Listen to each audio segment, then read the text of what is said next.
Essa semana eu recebi oficialmente da Alta Books a informação que o livro Civilização 2.0, Por que estamos sendo obrigados a imitar as formigas, vai ser publicado.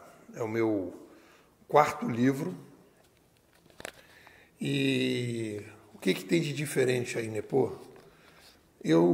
Quando escrevi os primeiros 3 livros, foram livros dedicados eu criei minha empresa em 95 e atendia clientes de organizações tradicionais. No início, eu comecei a fazer homepages, fiz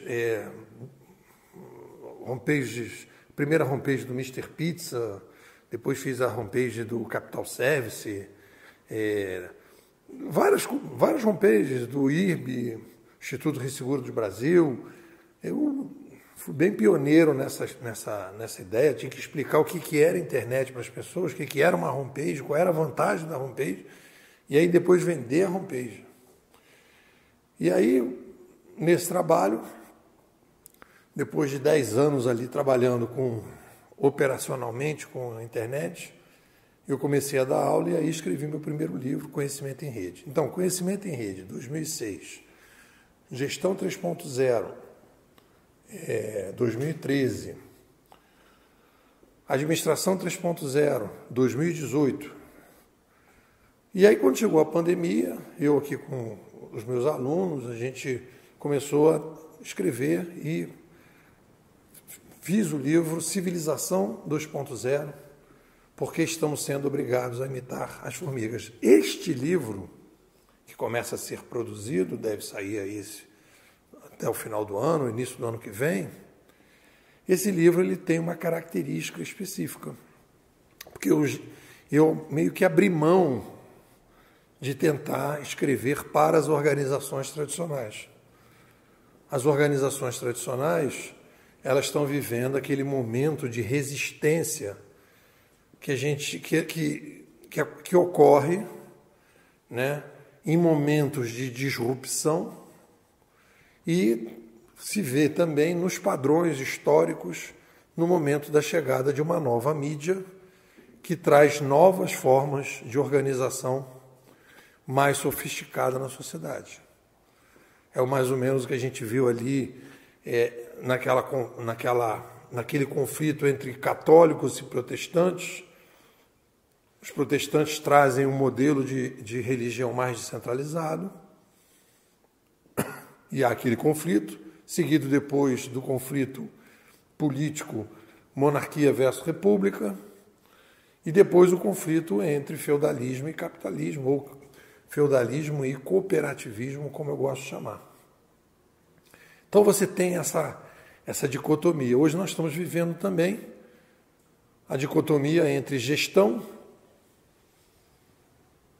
e curadoria. Repara que o meu livro de 2013, eu ainda estava chamando de gestão 3.0. Para mim, gestão e administração eram sinônimos.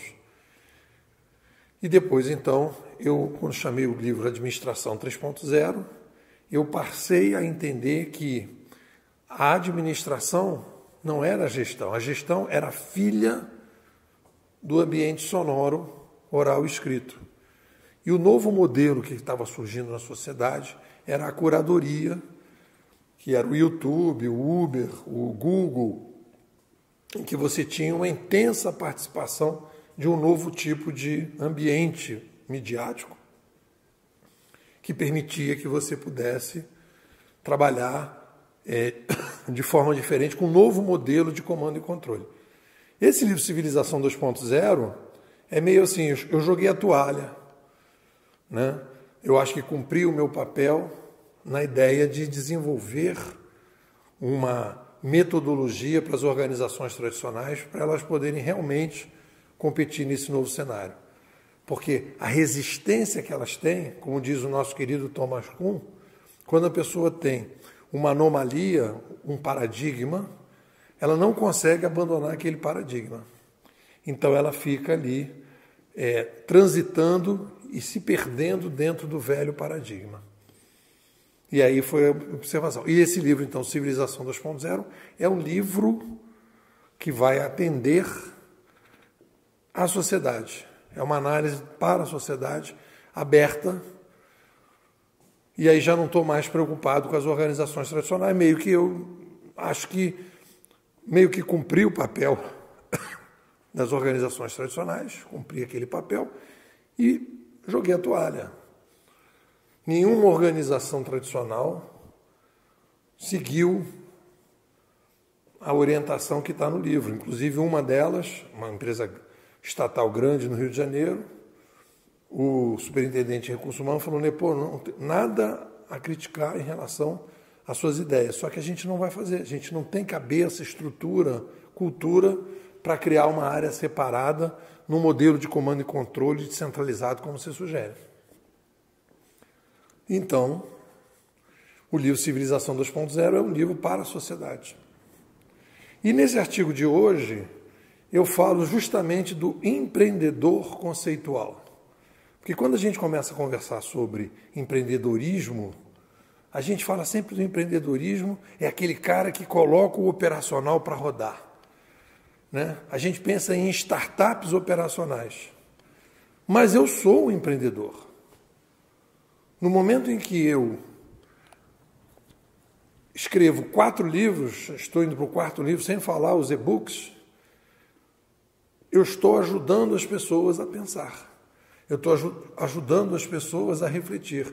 E antes da reflexão, como diz aqui o nosso querido Ralph Waldo Emerson, filósofo, o ancestral de toda ação é um pensamento. Uma metodologia é filha de uma teoria. E o que a gente tem hoje, nesse mercado extremamente indutivista, tóxico, em que as pessoas querem resolver o cenário, entender esse novo mundo com os paradigmas antigos, nesse cenário a gente precisa, mais do que nunca, de empreendedores conceituais. E nesse artigo eu digo que existem 2 tipos de empreendedores conceituais. Quer dizer, existe o empreendedor operacional e o conceitual. E dentro do conceitual, eu tenho empreendedores conceituais que sugerem metodologias e tem empreendedores conceituais que apenas sugerem teorias. O livro Quem Está no Comando, por exemplo, ou o livro Cybercultura do Pierre Levy, não propõe metodologias. Todos os meus livros tinham teoria e método. No primeiro livro eu vi que o método não funcionava, e aí fui para o segundo e fui para o terceiro, e aí cheguei à conclusão que o método sugerido não é de agrado, né? As pessoas não estão com cabeça para levar aquele método para frente. Então, há um certo preconceito em relação ao empreendedorismo conceitual. E acho que a gente precisa superar a importância de pensar bem para que a gente possa agir bem. É isso, o que vocês dizem? E aí, pessoal, tudo bem?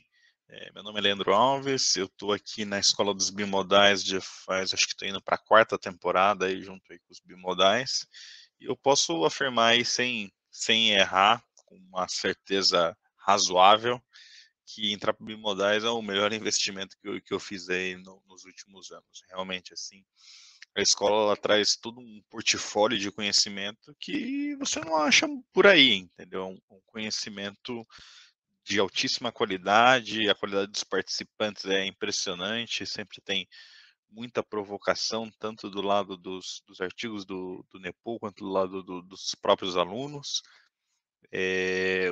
Você encontra gente de background muito diferente, muito distinto. E eu vou falar para você, depois que eu comecei com os bimodais, assim, como aluno dos bimodais, a minha forma de pensar evoluiu muito, assim, o que eu consumo, como eu consumo, metodologia para isso, a forma como pensa, como enxerga os problemas, mudou completamente, assim. Acho que se você é uma pessoa que gosta de desafio intelectual, se quer ir um pouco além, a Bimodais definitivamente é a melhor opção que tem. Realmente, assim, eu sou muito grato a tudo que eu aprendi aí nos últimos anos.